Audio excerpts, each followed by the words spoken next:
In this set of notes, we are going to be talking about continuity. So notes 2.4, we're going to be talking about the definition of continuity, how to check for continuity, what it means to be left continuous, right continuous, types of discontinuities and their calculus definitions, because you know some, but you know the algebraic visualization. How to check for continuity from piecewise functions and so on.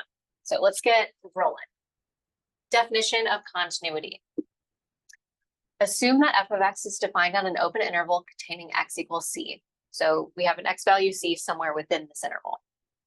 Then f is continuous at x equals c if the limit of f of x as x approaches c equals the function value at c. So with that, I'm going to talk about the checking for continuity and then we'll go backwards. This is huge because on the AP exam, they are looking for you to recognize all three of these conditions. Some of these might feel very obvious. I'll get into that in a second. So the very first condition is that f of c exists and that it's defined.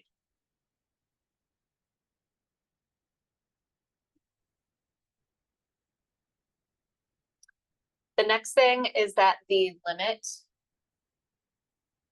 of f of x as x approaches c from the left equals,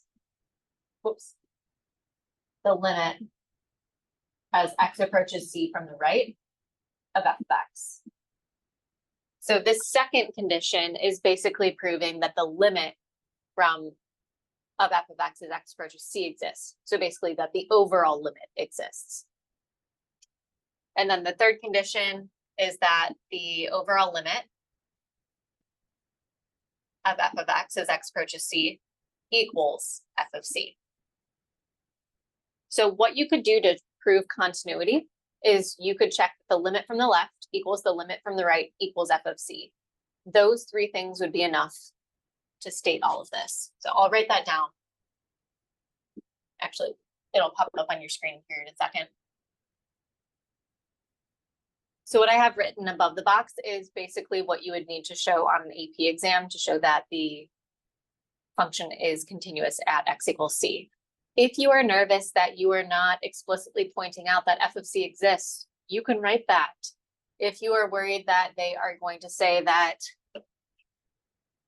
you haven't shown that this exists, believe me, they will understand when you do this part, but you can explicitly say, since the limit from the left equals the limit from the right, the limit of f of x as x approaches c equals the same value. You can point all of this out. But you will notice when we do AP exam prep towards the end of the year, this is probably what you're going to end up going with the most, because that AP exam, there's a lot of questions, you're going to get frustrated, and you need to make sure that you are honing in on how much time you actually have. Anyway, I'm going to get rid of this now, and let's go backwards.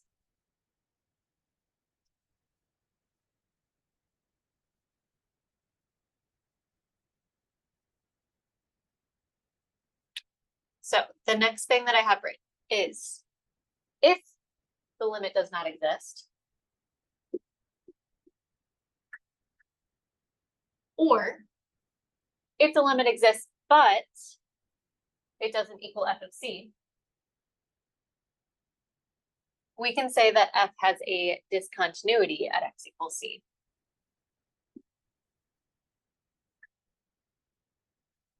Or you can just say it's discontinuous at x equals c. Now, if your function has a discontinuity, it would be best to figure out what kind of discontinuity we have. So let's get into the four types.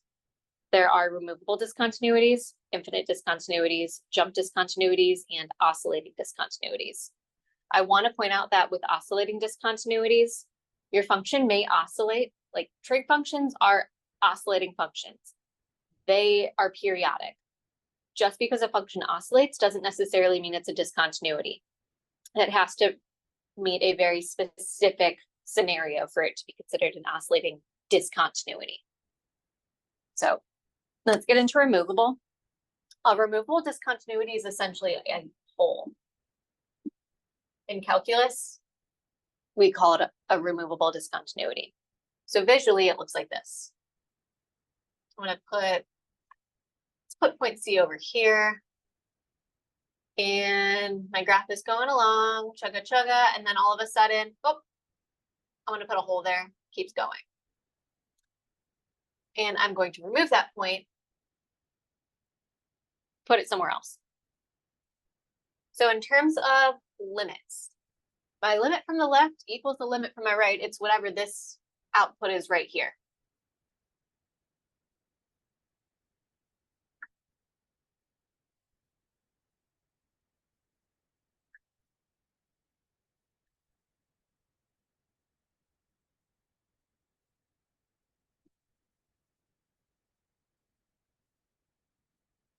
But those do not equal f of c. So my function, my output for my function is actually defined to be up here. So you could say limit from the left equals limit from the right, but it does not equal f of c. Then let's do jump discontinuity. That would essentially be what we have in a lot of piecewise functions. Our graph is moving along. And then let's say C is here. Oh, I'm going to jump up higher and keep going. Now, I don't need to have either of those coordinates filled in. They could both be holes, but I cannot have them both filled in because then that would not pass my vertical line test. So that would be a jump discontinuity, literally where you have to jump to the next section of the graph, kind of like a step function. So the definition of this would be the limit from the left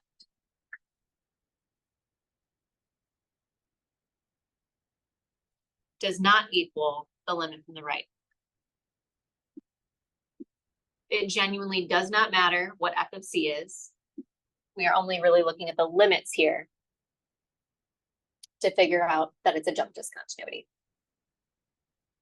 Then we have infinite discontinuities. These are our vertical asymptotes.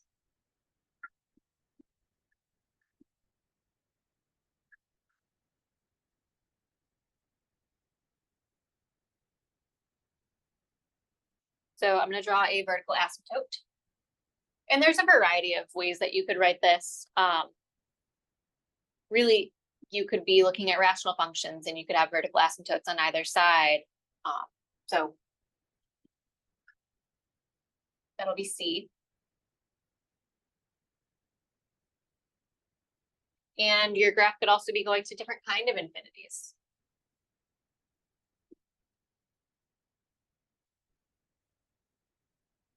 So I'm not going to write actual limits up here. I'm just going to write a description that one or both of the one-sided limits are infinite.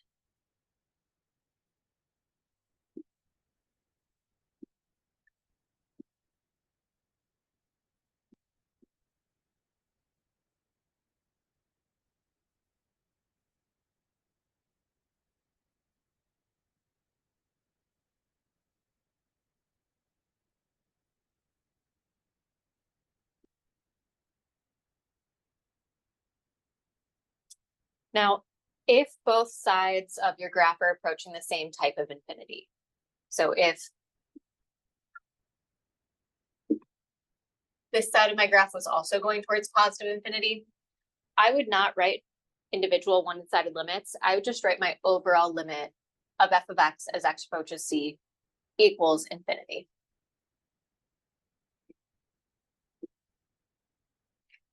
Then oscillating discontinuities. This is an oscillating function that does not have any discontinuities. I can tell you at every single point along the way of that graph what my function is approaching. This would be more of an oscillating discontinuity. Graph is chugging along, and then all of a sudden, maybe I get close to zero and it starts freaking out. It's jumping back and forth, and then I get further away, and it's like, oh, we're calm now. So an oscillating discontinuity is basically when a function is approaching a value and it starts rapidly oscillating all over the place, where you can't pinpoint a singular value that it is approaching. So the way that we would write this is kind of like just an explanation that your function approaches two or more values simultaneously or rapidly.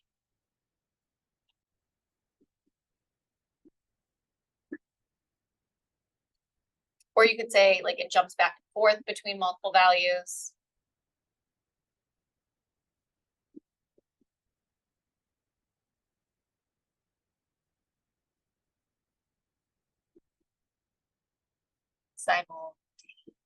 Yes.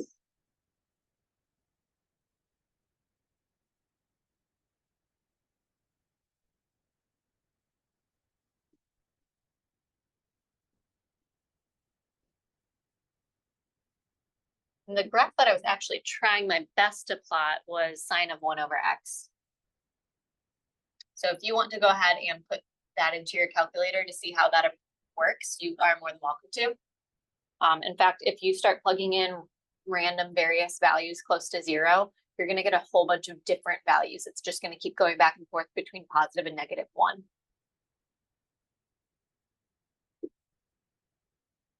All right, so now we are going to talk about one-sided continuity. A function f of x is called left continuous at x equals c if the limit from the left of f of x as x approaches c from the left equals f of c. And then similarly for for right continuous. Limit of f of x as x approaches c from the right equals f of c. So what I would like you to do is, in this example off to the right, for every point of discontinuity, I want you to decide if the graph is left continuous there, right continuous, or if it's just fully discontinuous.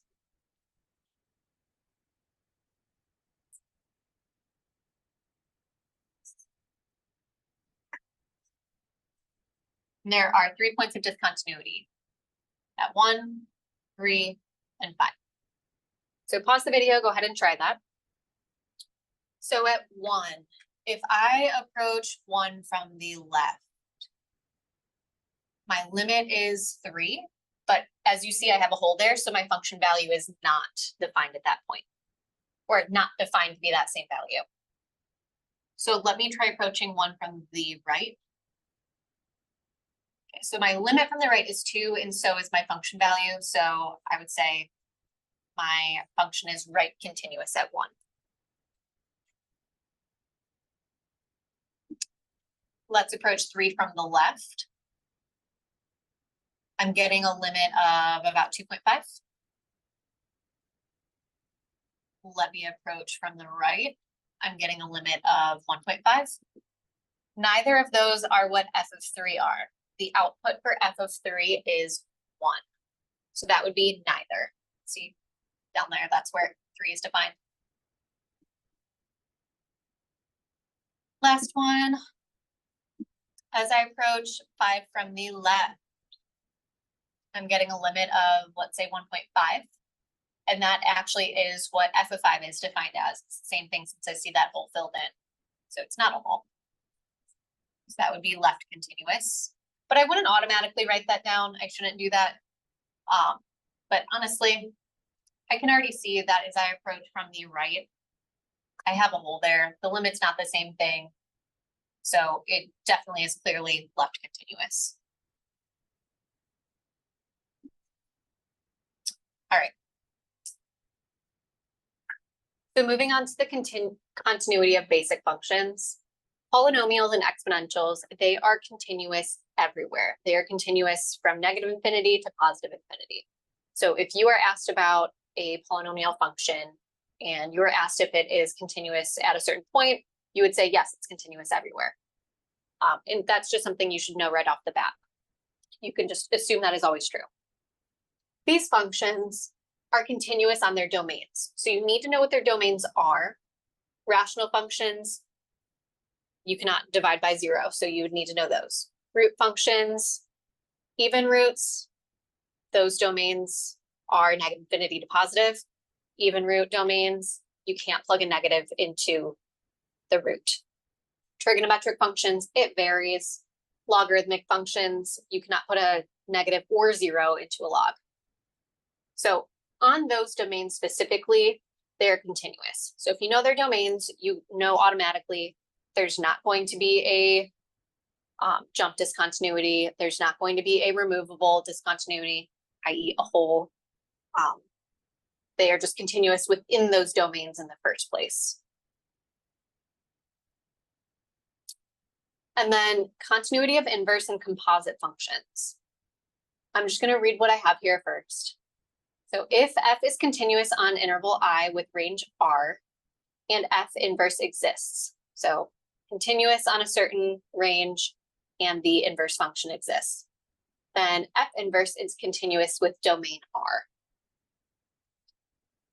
Then if g is continuous at x equals c, and f is continuous at x equals g of c, then the composite function is continuous at that point as well. So we'll keep that in mind when we get to the very last example. So formally, we have example 1 here. If the function is continuous at the point x is approaching, evaluate the limit by plugging in the value. If the function is discontinuous there, then determine the type of discontinuity. So basically, we are allowed to evaluate limits by plugging values directly in if our function is continuous there. If your function is discontinuous, you have to do some potential algebraic manipulation. So let's see. Tangent of y as y approaches pi over 2. Let me see. I'm going to do this off to the side. If it works, I'll put the work over here.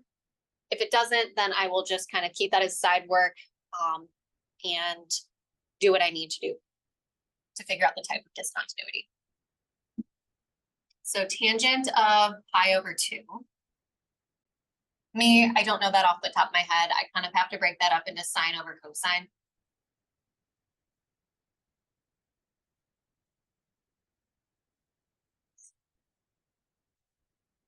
Pi over 2 is here. Sine is my y value. Ooh, okay, I cannot divide by 0, so automatically I need to cross this out, because if I write down that tangent equals 1 over 0 on the AP exam, they're going to say, nope, that's not actually a number. So all this tells me is that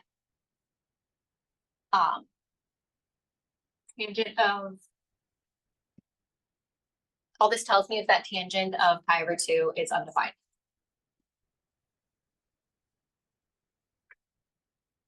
You don't need to cross that out.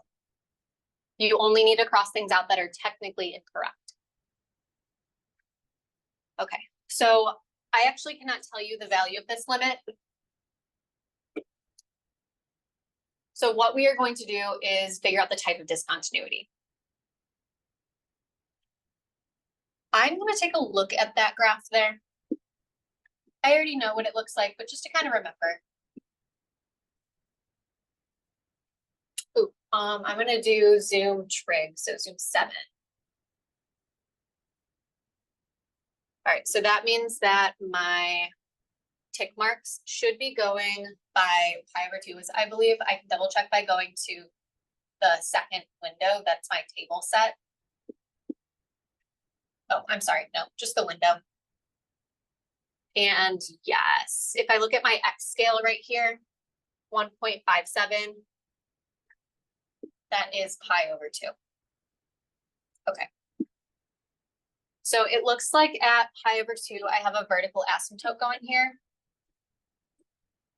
So what kind of discontinuity is that? That is an infinite discontinuity.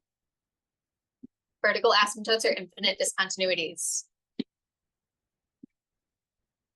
It is not enough to write what type of discontinuity. You need to use the calculus definition to do that. So I would say there's an infinite discontinuity at y equals pi over 2, because remember, it's the limits there. If I look at the limit from the left and the limit from the right, I'm getting different kind of infinities if I approach from the left versus if I approach from the right. So we need to do the two one-sided limits.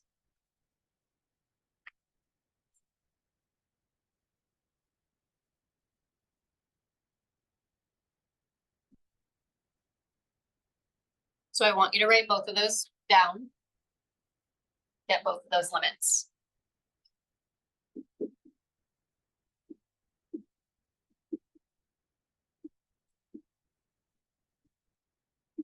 Okay, what are the values for the limits? As I approach from the left of pi over 2, the limit approaches positive infinity. And as I approach tangent, as I approach pi over 2 from the right of my function, it approaches negative infinity. Okay, next example. Same thing, try plugging in the value, see if your function value exists there. If it is, that will be what your limit is. If not, we need to figure out what kind of discontinuity we have. So I'm going to plug it in off to the side. I want you to as well.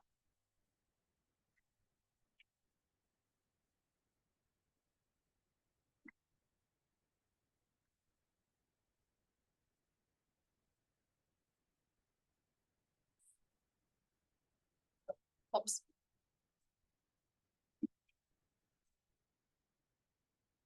Okay, I'm going to stop here because I'm not seeing any issues. So that tells me, okay, my function must be continuous at -1. I can evaluate the limit by doing direct substitution. So I'm actually just going to move my work over here.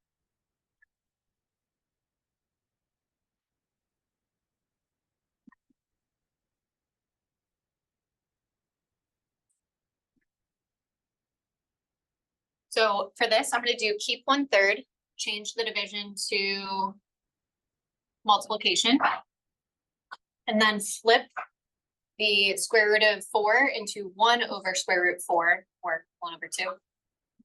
And I get 1/6. So keep, change, flip. Don't believe me? 1/3 divided by square root 4. That's 1/6.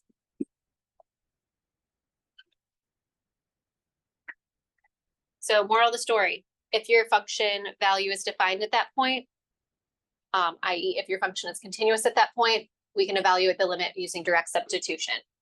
If our function is not defined at that point, or if we can't do direct substitution, we need to figure out the type of discontinuity.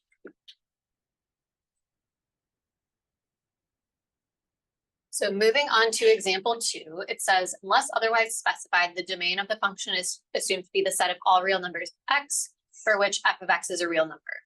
I hope that makes sense, because if I like kind of build a number line, I'm going to deal with each subfunction and kind of build it up. So each subfunction, the subdomain, kind of builds and is a part of the overall domain. So if I go to -2, x is less than -2. Next subdomain, x is greater than or equal to -2 and less than 0. So filling in that hole, going to 0, which has a hole there. Next one, x equals 0, fill it in. Last one, x is greater than 0. Oh, look, all real numbers. All right, so let's look at part A. Let f be the function defined above where k is a constant. For what value of k, if any, is f continuous at x equals -2? We have to use the definition of continuity. We need the limit from the left to equal the limit from the right to equal f of -2. So I'm going to figure out what f of -2 is first. So -2, looking at my subdomains, it looks like x equals -2 with my second subfunction.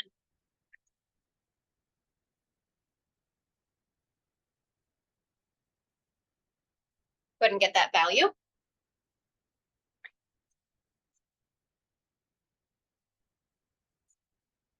Okay.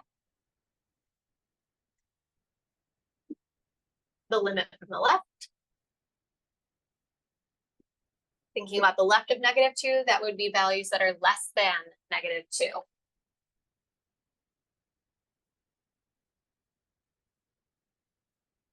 So the subfunction that uses that would be my rational one at the top. So x squared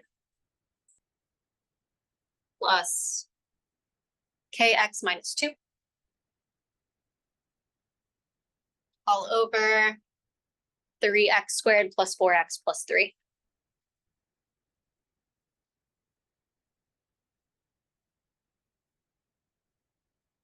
All right, go ahead and evaluate that limit. Keeping in mind that we are plugging in -2 for x, not k.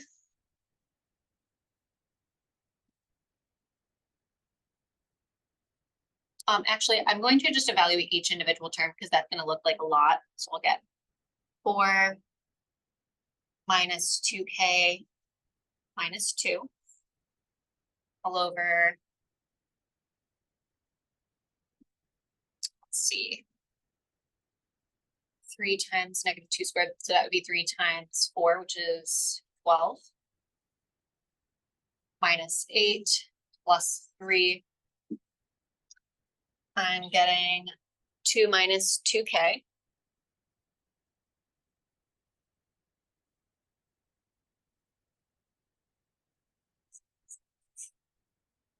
All over 7. All right, and go ahead and do the limit from the right.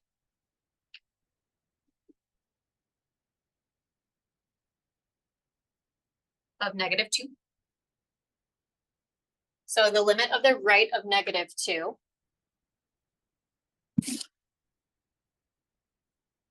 that would be using that second subfunction. So even though I evaluated f of 2 using that same subfunction, we still need to show that the limit from the right is equal to f of -2. So I am getting -6 as well. So I want for the limit from the left to equal the limit from the right to equal the function value in order for a function to be continuous at -2.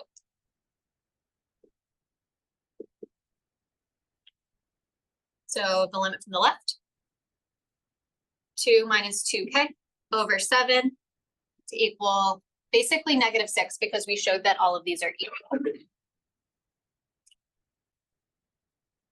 All right, so go ahead and solve for k.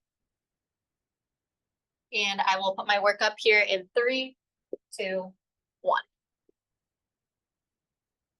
And there we have it. K should equal 22 in order for our function to be continuous at -2. So basically that first subfunction is going to pick up, or I guess the second subfunction is going to pick up where the first subfunction leaves off.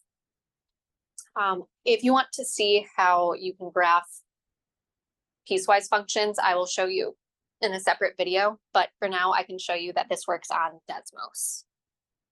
So let's go ahead and do that really quick. But I will put up an entirely separate video at some point over graphing piecewise functions on your graphing calculator.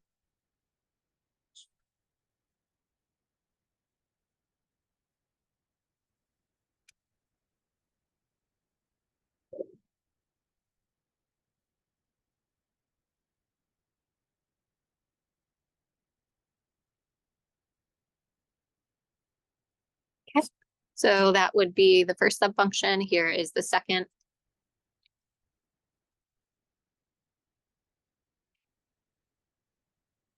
And you see it picks up right where the other one left off. So you can always double check with your calculator. Okay, so let's move on to part B on the next page.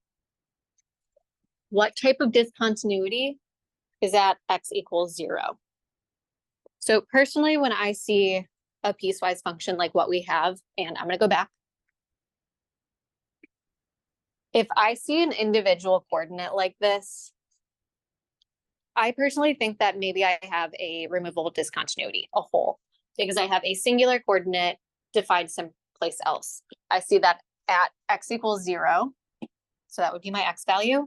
I have an output of 0. So I have an individual coordinate there. But the definition of a removable discontinuity is that the limit from the left equals the limit from the right, but it does not equal f of c. So I still need to look at those left and right limits for 0 to prove that. So even though I think it might be removable, I need to double check that. So right now I know that f of 0 equals 0. Let's do the limit from the left of 0 and the limit from the right of 0. I'll bring those functions back up and you can go ahead and write which the functions go with which.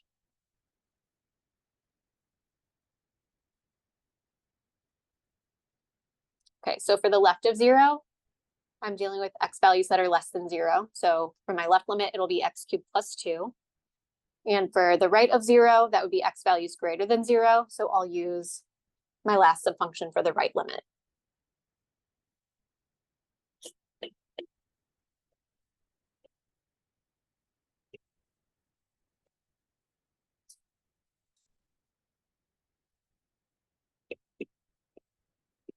All right, go ahead and evaluate those.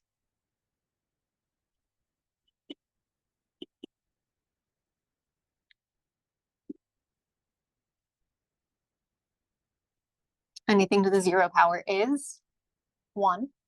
So really 2 times 1 is 2.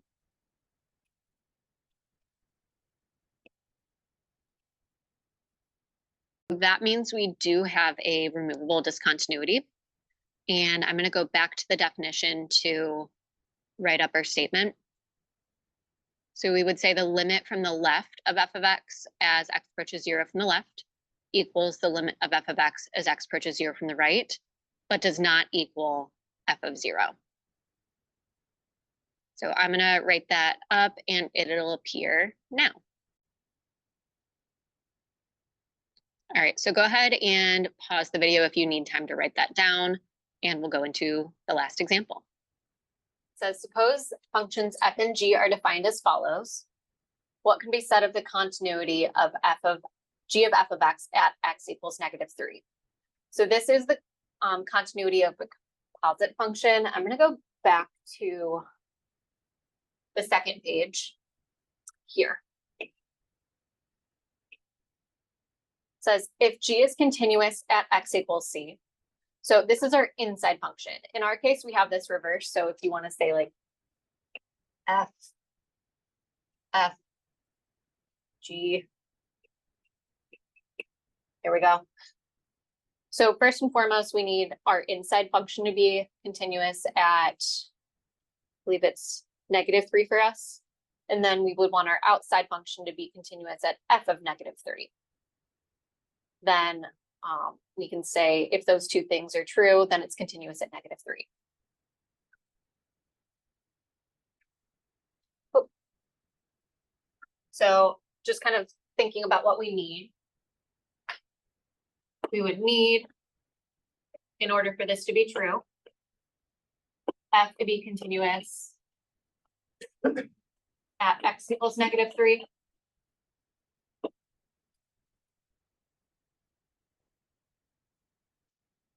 And we need g to be continuous at f of -3, which is what, just to be clear, what is f of -3? So f of -3, x is defined at -3 in this second subdomain. So that looks like the output is 6. Okay. So looking at the function f, is it continuous at x equals -3?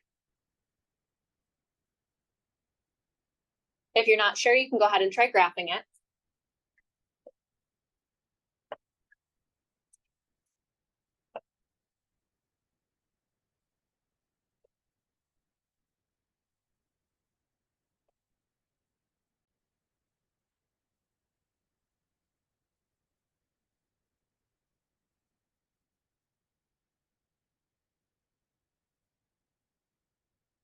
like -3 over here.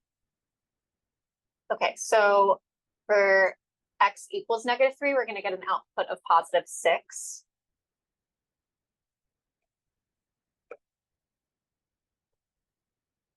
And then everything else, we're gonna get an output of -6. So defined at or at +6.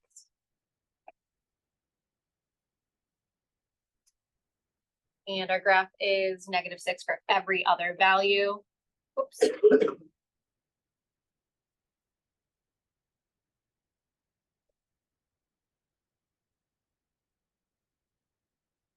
Oh my goodness. Come on, Miss Sandor, you got this. Okay.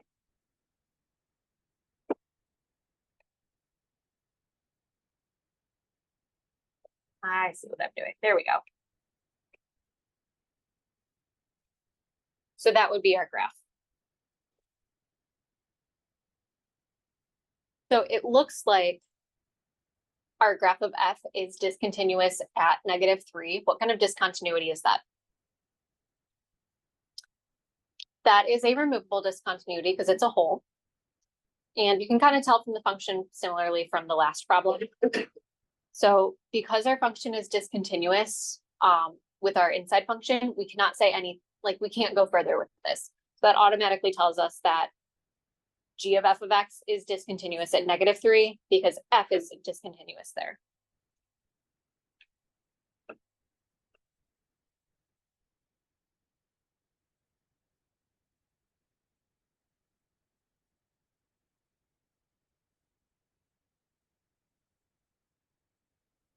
I would say because f of x, and I'm going to be specific. I'm going to say it has a removable discontinuity.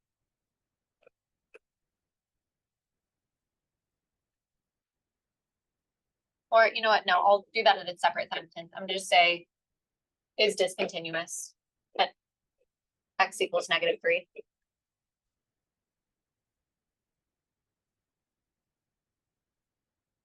And then we'll just say in fact, f of x has a removable discontinuity.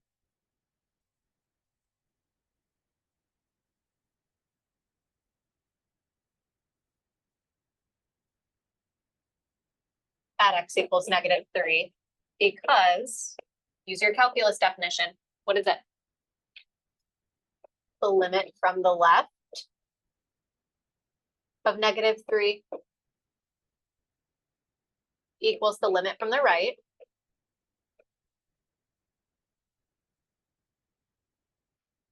Which in this case is what? What is the limit from the left and the right? -6, but does not equal f of -3, which is 6. So there we have it. This set of notes is over.